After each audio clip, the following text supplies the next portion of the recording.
disebutkan baqiyatan, mengabadikan. Maksudnya mendidik anak itu, pastikan bahwa anak-anak itu yang akan kita tinggalkan sebentar lagi, semua orang tua normalnya wafat duluan kan, kira-kira itu. Pastikan bahwa anak-anak ini sudah bertauhid. Itu dulu yang mau dipastikan. Itu dipastikan. Jadi jangan dipastikan anak-anak kita lah sudah begawi, bagus ya. Dipastikan sudah punya jabatan, punya rumah, punya apa, itu bagus. Tapi itu hanya sekedar urusannya dunia. Tapi pastikan bahwa mereka betul-betul tetap bertauhid, dididik dengan tauhid, maka hidup dengan tauhid, dan sampai mati pun dalam keadaan tauhid. Itu di surat Zuhruf ayat 28, 43 ayat 28. Oke. Kemudian kita jingok. Nabi Ibrahim punya dua keturunan, setidak-tidaknya dua, ada yang menyebutkan tiga, tapi yang terkenalnya dua. Yang pertama adalah Nabi Ismail.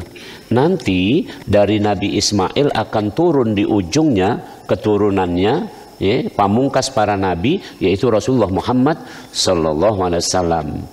Dan dari Nabi Muhammad itulah kalimat tauhid ini pun diabadikan sampai hari kiamat. Termasuk alhamdulillah kita ini terpilih menjadi orang muslim. Maka kalimatnya di surat 7 ayat 43 tadi yang saya sebutkan. Alhamdulillahilladzi hadana lihada. Segala puji bagi Allah yang menunjuki kami jalan Islam.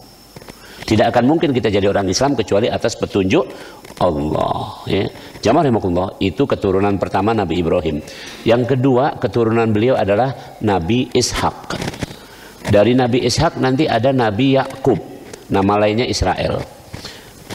Nabi Yakub punya 12 anak. Menjelang wafat, Nabi Yakub kumpulkan anak-anaknya. Pertanyaannya sangat jelas. Am kuntum syuhada idh hadara Yaqub al-maut idh qala li banihi ma ta'buduna min ba'di qalu na'budu ilahaka wa ilaha abaika Ibrahim wa Ismaila wa Ishaqa ilaha wahida wa nahnu lahu muslimun. Itu jawaban anak-anaknya. Wahai anak-anakku, kata Nabi Yakub, ayahmu ini sudah nak wafat. Kaget kalau aku sudah wafat, yang nak kamu sembah apa nak? Maka dijawab oleh anak-anaknya, kami tetap akan menyembah Tuhanmu, Tuhan kakek buyutmu Ibrahim, Ismail, Ishak, Tuhan yang satu, dan kami tetap akan hidup dalam keadaan muslim. Ini janji anak-anak Nabi Yakub atau Bani Israel kepada ayahnya, ya, bahwa mereka akan tetap bertauhid. Jadi inilah pentingnya kalimat tauhid. Diwariskan dari orang tua, maksudnya bukan diwariskan cak ngenjuk warisan harta, bukan, tapi diajarkan, ditanamkan kokoh betul, baru kita pergi, baru orang tua ini insya Allah wafat dalam keadaan lega. Kalau sudah seperti itu lega, tidak ada pertanyaan lain. Nah ini sekarang dalam fenomena sekarang ini seolah-olah itu tidak menjadi sesuatu yang Masya Allah, ya, yang paling penting. Padahal inilah pokoknya. Kapan sudah bertauhid, sudahlah yang lain ini. Dan bukti orang bertauhid itu disebutkan di surat Isra. Surat nomor 17 ayat yang pertama. Bukti orang bertauhid itu adalah Subhanalladzi asra bi'abdihi. Yaitu menjadi abdihi, menjadi hamba Allah.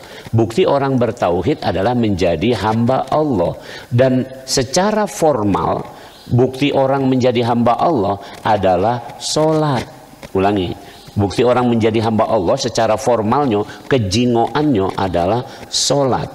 Jadi ini kira-kira penerapannya, jadi runut nih. Tadi pola pikirnya sudah saya ajarkan. Yang kedua adalah bahwasanya orang yang bertauhid itu gelar, pangkat, kedudukan, ya, wujudnya, eksistensinya adalah menjadi hamba Allah. Maka Rasul paling bangga kalau dipanggil Muhammadan abduhu wa rasuluh. Muhammad adalah seorang hamba Allah dan Rasulnya, hamba. Nah kalau kita ini dipanggil apa senangnya? Dipanggil Pak Profesor, dipanggil Pak Jenderal, dipanggil Pak Pejabat, nih. Jangan medok di mama itu, biasa baik. Tidak dipanggil Pak hamba Allah, ya, itu hamba Allah baik, cek, biasa baik. Tidak ada apa-apanya. Berangkat dari rumah juga Bismillahi tawakkaltu ala Allah la haula wala quwata illa billah. Bahasa Palembangnya la quwata illa billah itu dak kuwawo, makanya Tidak kuawo, nak ngapo-ngapo. Cuman karena Allah, maka kita hanya hamba Allah. Nah, seorang hamba Allah itu cirinya adalah sholat. Maka Nabi Ibrahim berdoa lagi nih, Rabbi ja'alni muqimas salati wa min dzurriyyati. Itu beberapa kali doa itu diulang oleh Nabi Ibrahim. Itu di surat nomor 14. Di surat Al-Baqarah juga seperti itu. Senada dengan itu. Pendek kata, Nabi Ibrahim mengajarkan tauhid. Kemudian tauhid itu dilihat anak-anaknya apakah sudah menjadi hamba Allah atau hamba lainnya. Yang ketiga, apakah sholat atau belum. Sudah sampai situ saja. Maka dalam kehidupan sehari-hari, mohon maaf, ini saya sekedar sharing. Pada waktu saya mau melepas anak-anak saya keluar dari rumah, anak-anak kami keluar dari rumah untuk sekolah ke luar negeri kemana, cuman satu yang saya lihat, nak, sebelum berangkat itu saya tes dulu. Saya ngetesnya bukan tes bagaimana nak bahasa Inggrismu, saya nggak usah. Saya tesnya jadi satu, nak, coba kamu sholat depan ayahmu ini, praktekkan sholat 2 rakaat nah, dengan bacaan yang keras. Tidak apa-apa, tamat SMA waktu itu saya tes begitu, oke. Udah sholatnya udah benar. Terus kemudian saya tanya dari segi fikihnya, ya, kemudian saya tanya, inilah prinsip hidup kita nak, cuman sholat. Jadi abahmu melepas kamu kemana baik dengan sholat ini. Kapan kamu sholat kamu selamat, kamu tidak sholat lagi kamu tidak selamat. Itu baik pesan abahmu. Yang lain-lain tidak pula bahwa kamu harus berprestasi, kamu harus apa, itu tidak. Tapi sholat itulah yang penting. Maka kami lepas dengan sholat. Begitu. Jadi intinya kembali lagi, sholat sebagai hamba Allah yang bertauhid. Baik. Nah, lantas bagaimana kita menanamkan jiwa tauhid dalam diri kita dan anak-anak kita supaya wujud dalam kehidupan. Bahasa kerennya tadi tahqiqun, ya, kalimatus syahadat, yaitu bagaimana memantapkan kalimat tauhid dalam diri kita dan kehidupan kita. Ini ada di Al-Quran di surat nomor 9 At-Taubah ayat yang ke-111. 9111. Saya bacakan. Ya, A'udzubillahi minasyaitonirrajim. Innallaha ashtara minal mu'minin anfusahum wa amwalahum bi anna lahumul jannah. Orang-orang beriman adalah orang-orang yang sudah bersyahadat. Orang-orang yang bersyahadat adalah orang-orang yang melakukan transaksi. Pelan-pelan saya sebutkan. Orang yang bersyahadat adalah orang yang melakukan transaksi. Ya, ini supaya manusia itu paling enak diajari dengan analogi, permisalan. Ini analogi. Jadi ketika kita bersyahadat, kita sedang bertransaksi. Orang yang bersyahadat artinya orang bertransaksi. Transaksinya adalah bisnis jual beli. Maka disebutkan di Al-Quran, Innallaha ashtara. Sesungguhnya Allah telah membeli. Jadi dalam hal ini pembelinya siapa? Allah. Kalau itu penjualnya siapa? Kita, orang mukmin. Jadi ketika kita mengucapkan asyhadu an la ilaha illallah, berarti kita menjual. Kita menjual. Yang belinya Allah. Coba kita jengok nih. Galak tak kita ngomong, kamu jual, aku beli. Ada orang sini. Kamu ngajak bebala, aku ladeni. Kan kira itu kan? Kamu ngomong, aku lanjakkan. Kan kira itu kan? Jadi kita menjual. Asyhadu an la ilaha illallah. Kita menjual. Maka kata Allah, innallaha ashtara. Ini bahasanya fi'il madhi ya. Nah, past tense. Artinya Allah telah membeli. Jadi kita ini sudah dibeli. Sekarang aku tanya, kalau sudah dibeli, boleh tak wong lain nak belinya? Tak boleh lagi. Boleh tak wong lain nak ngembeknya? Tak boleh lagi. Maka sadari, kita sudah dibeli oleh Allah. Maka kita ini milik Allah. Padahal memang milik Allah. Cuman ini supaya ngerti baik. Saya ulangi lagi. Orang yang bersyahadat berarti orang yang sudah menjual. Dan yang membelinya adalah Allah. Apa yang dijual? Di sini disebutkan. Nih, Innallaha ashtara minal mu'minin. Allah telah membeli dari orang mukmin anfusahum, jiwa mereka. Wa amwalahum, dan seluruh atribut dunia mereka. Ulangi. Jiwa mereka dan seluruh atribut dunia. Aku sebut atribut dunia supaya lengkap. Jadi kamu jangan ngomong cuman harta baik. Kayak kebon tak masuk. Kayak kemudian pangkat tak masuk, jabatan tak masuk. Masuk kalau ini. Anfusahum wa amwalahum. Itu yang dibeli Allah. Kemudian Allah membayarnya pakai apa? Ini. Jadi kan kalau ada penjual, ada pembeli, ada barang yang dijual, benar? Ya, kemudian ada pembayaran. Allah membayarnya bi anna lahumul jannah. Dibayar dengan syurga. Dibayar dengan syurga. Dalam keseharian sajalah, dalam keseharian saja. Ini subhanallah. Ya, kita dosa yang muluk-muluk dalam kesehariannya. Ya, kita kalau habis pergi haji atau umroh itu ada dalil, ada dalil clear. Yang pergi haji kita, benar? Kita dapat rezeki dari Allah. Kemudian kita atas izin Allah boleh pergi haji, kan? Sudah mah itu begitu pulang dari haji, al-hajju mabrur laisal jaza ilal jannah. Haji mabrur tidak dapat balasan yang setimpal selayaknya kecuali balasannya surga. Kira-kira itu. Subhanallah. Oke. Kemudian amal kita sehari-hari, pengajian ini, sholat subuh, sebentar lagi kita bekerja, apapun yang kita kerjakan ini, wa basyiril ladzina amanu wa 'amilus shaliha anna lahum jannah. Berilah kabar gembira kepada setiap orang yang beriman dan beramal soleh, mereka pasti masuk surga. Jadi luar biasa ini. Dan kemudian surga itu tadi disebutkan, la ta'lamu qurrata a'yun. Jadi tidak ada yang tahu, belum pernah didengar, belum pernah dijingok. Tadi rakaat pertama kan surat sajadah. Setelah sujud sajadah tadi ada bacaan, qurrata a'yun bima kanu ya'malun. Dan tak satu pun orang tahu tentang surga itu, tapi itu akan diberikan sebagai balasan untuk orang yang beramal soleh. Dan amalnya itu bukan amal yang hebat-hebat, bukan mesti jadi presiden, gubernur, wali kota, bukan mesti jadi orang kaya, jadi orang cerdas, bukan. Tapi amalnya itu adalah menjadi hamba Allah, walaupun sekecil apapun tidak akan disia-siakan oleh Allah. Fa may ya'mal mithqala dzarratin khairan yarah. Sekecil apapun, innallaha la yudhi'u amalal mu'minin. Allah tidak pernah menyia-nyiakan amalan orang mukmin walaupun hanya sekecil apapun. Bahkan dalam hadis dikatakan walaupun hanya niat kebaikan dicatat sebagai hasanah, sebagai kebaikan. Niat, baru niat, belum dilaksanakan. Dalilnya ada di Al-Quran surat nomor 4 ayat 100. Baru sekedar niat saja sudah dicatat kebaikan kalau itu orang beriman. Subhanallah. Bahkan dalam sikap ini minimalis saja sudah berpahala. Apa sikap minimalis? Kata Rasul, wajah yang ceria itu adalah sedekah. Jadi ini orang mukmin luar biasa. Sampai Rasul menyebutkan ajaba an amril mukmin. Sungguh menakjubkan urusan orang mukmin. Semuanya menakjubkan. Tidurnya ibadah. Benar tak? Tidur ibadah. Tidur itu kan berarti tarku ma'asi. Orang tidur berarti meninggalkan maksiat. Benar tak? Itu ya tafsirannya. Ya, cara menafsirkannya gitu. Jangan, kan kita sering ini ilmu ini sekedar fikih. Orang dalam fikih dikatakan tidur itu mubah. Mubah apa definisinya? Digawikan tidak apa-apa, tidak digawikan tidak apa-apa. Tidak. Naikkan persepsinya.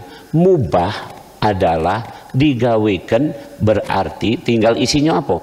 Uang tidur supaya tidak maksiat. Kira-kira pahala adanya. Tidurnya itu mubah. Misalnya mak ini kira-kira, misalnya mak ini. Di kiri kanan kita ini mabok galau. Daripada kita kerayu nak melok mabok, lemaklah tidur. Nah, kira-kira itu. Sudah selesai. Nih, selesai. Uang nak begadang galau, berdalu-dalu galau.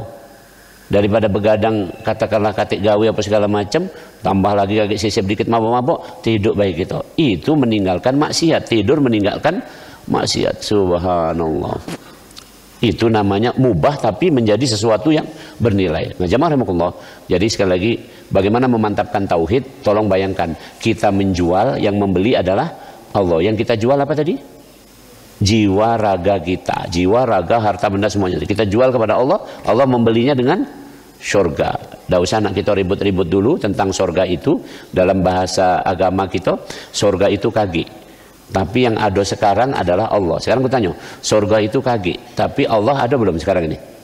Ada. Maka ada doa diajarkan, Allahumma inna nas'aluka ridhoka. Ya ridhoka dulu. Ya Allah, aku minta redomu. Allah sudah ada, redonya sudah ada. Baru kaget tambahannya wal jannah. Kemudian juga kita berlindung. Allah sudah ada. Wa na'udzubika min sakhatika. Sakhatik, murkanya Allah. Jadi sekarang ini yang kita kejar redonya Allah dan terhindar dari murkanya Allah. Karena Allah sudah ada di sini sudah. Wa huwa ma'akum aina ma kuntum, di ayat Quran begitu. Allah berada dimanapun kamu berada. Di surat nomor 50, aqrabu min hablil warid, lebih dekat dari urat jantung. Allah lebih dekat dari urat jantung. Bahkan kita sholat tadi disebut di Al-Quran di surat 26, alladzi yaruka hina taqum wa taqallubaka fi sajidin. Allah menyaksikan kamu berdiri sholat dan Allah menyaksikan ketika kamu sujud. Ya bukan berarti cuma tegak sama sujudnya dijingok. Tapi kalau bayangkan kata Allah, warka'u ma'ar raki'in, rukuklah wahai hamba-hambaku bersama orang yang rukuk. Jadi tegak, rukuk, sujud, galau-galau dijingok oleh Allah. Lebih dahsyat lagi waktu tahiyat. Tahiyat itu adalah bacaan Rasulullah di Sidratul Muntaha. Saya mau sampaikan ini clear nih. Ini cara kita mempersepsinya supaya keren nih. Sidratul Muntaha diceritakan Rasul adalah tempat yang paling hening. Tempat yang paling hening, bukan tempat yang sepi, bukan, tapi hening, tenang kalau di situ. Sampai apa ya disebutnya Rasul tuh, kalau ada bunyi misalnya angin agak berdesir dikit, dia kedengeran di tempat itu. Pada tempat itu Rasul kemudian mengucapkan kalimat at-tahiyatul mubarakatus salawatut thayyibatu lillah. Ini at-tahiyatul, penghormatan, keberkahan. Kemudian keselamatan, kebaikan, semua milikmu ya Allah. Dijawab oleh Allah, assalamualaikum ayuhan nabi wa rahmatullahi wa barakatuh. Selamat sejahtera engkau wahai nabi. Dijawab lagi oleh nabi. Nabi Muhammad orang yang tidak pernah egois. Nabi Muhammad adalah orang yang menginginkan kita semua ini, umat manusia ini selamat. Jadi jangan kira Nabi Muhammad tuh pingin kita celako, pingin kita selamat. Di Al-Quran di surat At-Taubah, nanti silakan baca 128 atau berapa itu, disebutkan harisun alaikum. Nabi Muhammad tuh haris. Haris itu artinya menginginkan semua manusia ini beriman dan selamat, bukan celaka. Jadi contoh ini fenomena zaman sekarang. Ada tidak di antara kelompok umat Islam ini yang suka memvonis? Mohon maaf, suka memvonis, menjudgment, memvonis. Kamu ibadahnya salah, kamu masuk neraka, kamu bid'ah, kamu ini. Ada enggak yang itu? Ini sini yang saya sampaikan. Berarti orang yang seperti itu pingin kita celaka atau bahagia. Nabi Muhammad pingin kita semua selamat. Bahkan Nabi Muhammad mendoakan. Orang kafir pun didoakan oleh Nabi Muhammad. Lihat ketika habis peristiwa dilempari batu di Taif. Allahumma hdi qaumin fa innahum la ya'lamun. Ya Allah, tunjukilah kaumku. Orang-orang kafir itu, mereka nggak tahu. Itu doa Nabi Muhammad sambil berdarah itu. Karena dilempari batu itu Nabi Muhammad bukan balas, malah mendoakan, ya Allah tunjukilah mereka itu, karena mereka tidak tahu. Coba kalau mereka tahu tentang Islam, ini maka dahsyat banget ini. Diperhatikan kalimat itu, at-tahiyatul mubarakatuh salawatut thayyibatu lillah, assalamualaikum ya nabi wa rahmatullahi wabarakatuh. Maka dijawab oleh Nabi Muhammad, assalamualaikum wa ala ibadillahi sholihin. Wah, itu malaikat langsung takjub. Maka kemudian malaikat beramai-ramai mengucapkan asyhadu an la ilaha illallah. Jadi memang sebenarnya engkau adalah Allah, Tuhan yang satu. Wa asyhadu anna Muhammad Rasulullah. Itu ucapan tiga itu. Perhatikan, Allah, Nabi Muhammad, malaikat di Sidratul Muntaha. Dahsyat. Itu kita baca tiap hari dalam sholat. Berapa kali? Kita tahiyat ya 9 kali ya. 2 kali tahiyat awal, tahiyat akhir, 2 kali masing-masing di mana? Di surat Zuhur, ya, asar, maghrib sama isya, dan 1 kali tahiyat di subuh. 9 kali gitu. 9 kali gitu mengulang bacaan itu. Coba kalau ingat itu, keren sholat itu. Cuman sholat ini kadang kita tunggat-tunggit baik lewat. Nah, jamaah rahimakumullah. Jadi itu, lanjut. Nah, setelah kita sadar bahwa kita dibeli oleh Allah tadi, maka akan tumbuh yang namanya apa ya? Bahasa puncaknya itu juhdu, yaitu keinginan kuat untuk berusaha memenuhi transaksi ini. Jadi kalau kita jual beli itu kan berejo, bener. Contoh misalnya saking keperinyo bahasa Palembang ini biar mudah. Keperinyo wong Palembang ini dulu kita ini pegawai biasa lah, pegawai ya biasa ya, sekecian bela. Dulu kalau beli rumah itu langsung beli rumah besar atau apa kira-kira? Beli rumah KPR itu kan. Aku tempat tinggal rumah pertama saya, dokter pertama di OPI tahun 98. Itu saya dokter pertama-tama di situ, aku yang menjadi dokter. Itu kami menempati, aku masih ingat, blok C, ya, blok C. Di situ rumahnya di Gang Sempit itu RSS. rumah cukup untuk selonjor saja. Nah, gara-gara jadilah. Nah, masih dua itu. Nyicilnya dikit nian. Dari situ kemudian saya jadi imam di Cikal Bakal Masjid Muhajirin. Dulu belum ada masjidnya tuh Muhajirin yang OPI itu. Waktu saya khutbah apa tuh Idul Fitri atau Idul Adha di situ pakai tenda masih. Nah sekarang Muhajirin lah besar pak itu nian. Kita beli cuman pacak nyicil. Begitulah. Tapi waktu nyicil itu kan bayar terus. Semangat terus, nyari terus. Yang bekerja, yang ngojek, yang apa, semua semangat mencari untuk bisa membayar. Nah itu namanya juhdu, sungguh-sungguh, atau dalam bahasa kita jihad. Jadi setelah orang sadar, asyhadu alla ilaha illallah, dia dibeli oleh Allah, maka kemudian dia berusaha untuk memenuhi ya barang untuk diberikan kepada Allah. Apa yang diberikan kepada Allah? Kesungguhan dia itu. Jadi ini subuh ini tadi jihad tak? Jihad, berat. Aku dari Jakabaring tadi ke sini tuh. Ya, puji aku agak santai baik. Pokoknya pelan, makanya aku masbuk tadi. Pas kamu habis rakaat pertama, pas aku datang, alhamdulillah. Pokoknya jalan baik, sepanjang jalan itu lihat nih, ada orang yang sudah berdagang bagus, ada orang yang ke masjid bagus, ada orang yang sudah punya kesibukan di jalan-jalan bagus. Nih, ada enggak orang yang masih tidur? Ya mungkin bagus juga gitu, karena mungkin ini pokoknya husnuzon bela. Tapi intinya mana kesungguhan kita. Nah itu tahapannya. Nah, orang yang berjihad itu disebutkan di Al-Qur'an ini di ayat yang keberapanya ini lanjutannya ini, yaitu di ayat yang ke-112. 111 surat At-Taubah bunyinya tadi innallaha ashtara minal mu'minina anfusahum wa amwalahum bi anna lahumul jannah. Itu bunyi ayat yang ke 111. Kemudian dari situ berarti kita harus sungguh-sungguh atau berjihad. Maka dijawablah di surat masih At-Taubah ayat 112-nya. Ciri orang yang betul-betul berjihad ini di situ disebutkan satu At-Taubah, orangnya bertobat. Jadi bertobat itu tidak usah nunda-nunda, istighfar, menyatakan diri astaghfirullahaladzim wa atubu ilaih. Itu ya Allah aku mohon ampun bertobat padamu. Yang kedua ibadah yang kita lakukan ini sudah. Kemudian ya kita senantiasa berjaga-jaga, waspada.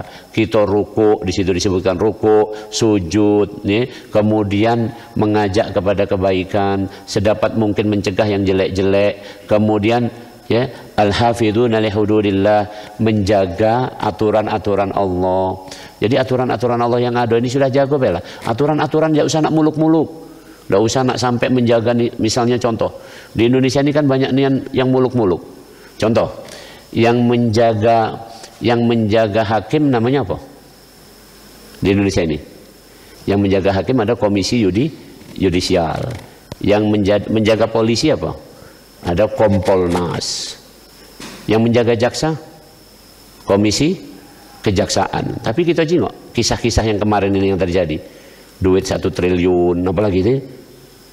Ya, banyak macam-macamnya itu. Jadi ecak-ecak wong tu nak jago, tak pacak terjago tulah. Maka kita ini jangan muluk-muluk, jago baik hukum Allah yang biasa-biasa yang seharian kita. Apa contohnya? Contoh, jagalah makan kita. Apa kata Allah tentang makan? Kita jago.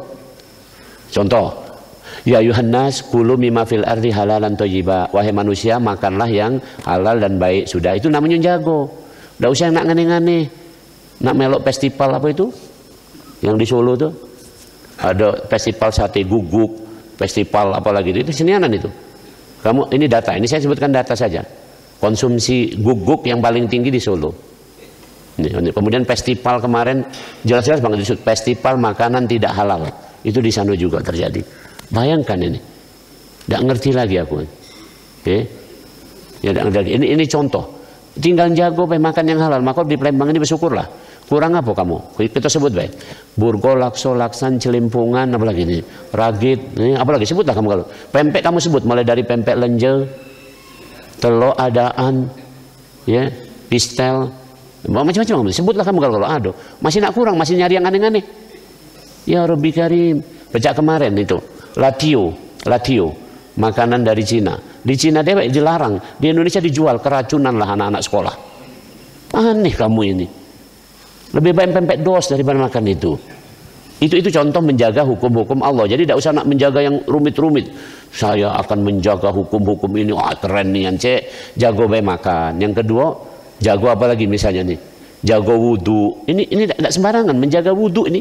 Menjaga wudu, coba bayangkan. Saya tanya ini penutupnya nih. Waktu yang paling berbahaya kapan? Kalau di Al-Quran ada disebut salah satunya adalah waktu subuh. Maka sampai kita dianjurkan kul a'udzu birabbil falaq. Hati-hati.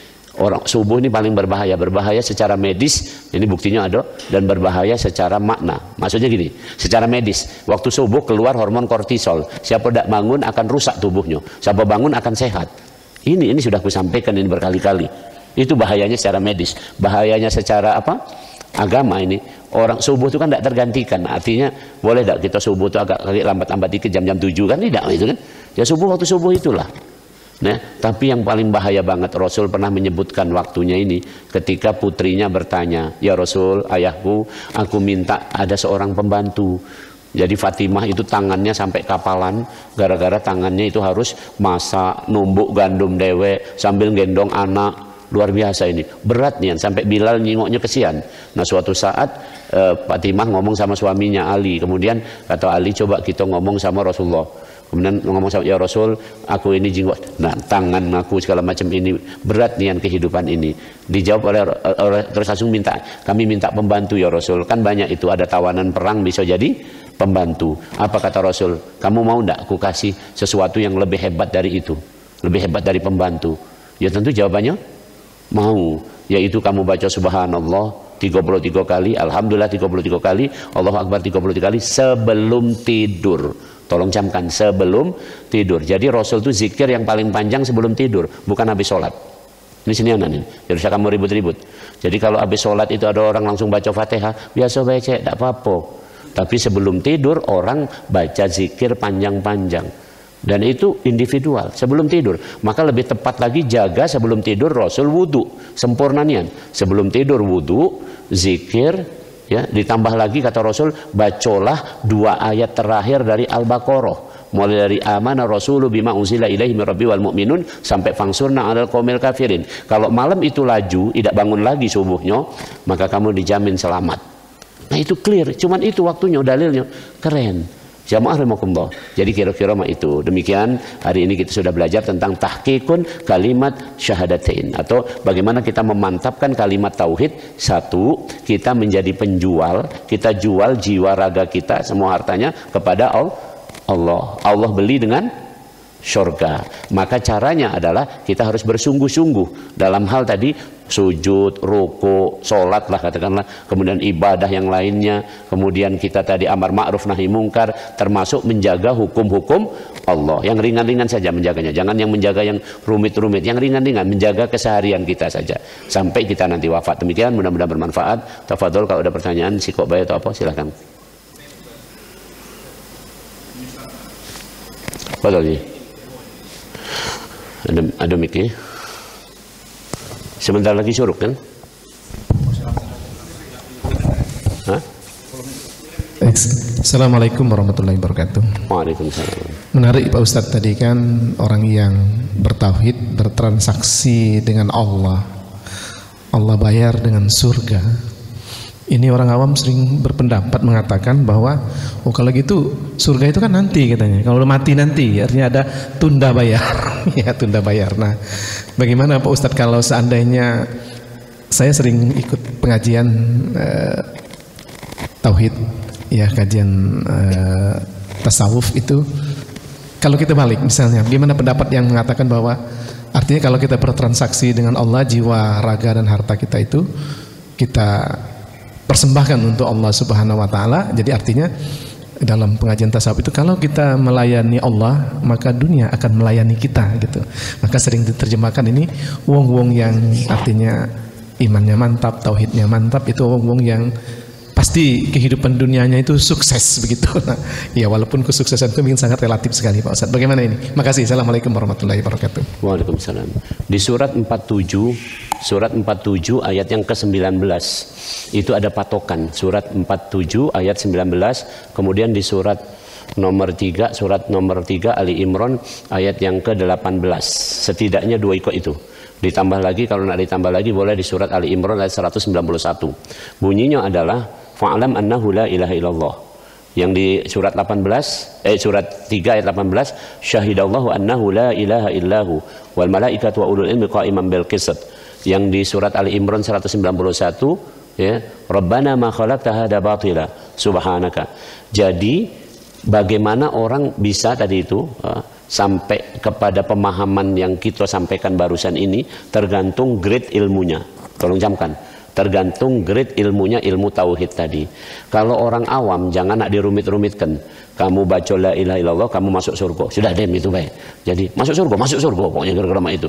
Rezeki lancar, itu. Jadi jangan rumit-rumit. Jangan penjelasannya begini belari kaki dia kan. Asyarah ini. Jadi jangan sampai ada SKCK dulu atau apa gitu, syarat-syarat ini kepanjangan gitu kan. Termasuk persepsi dia tentang surga.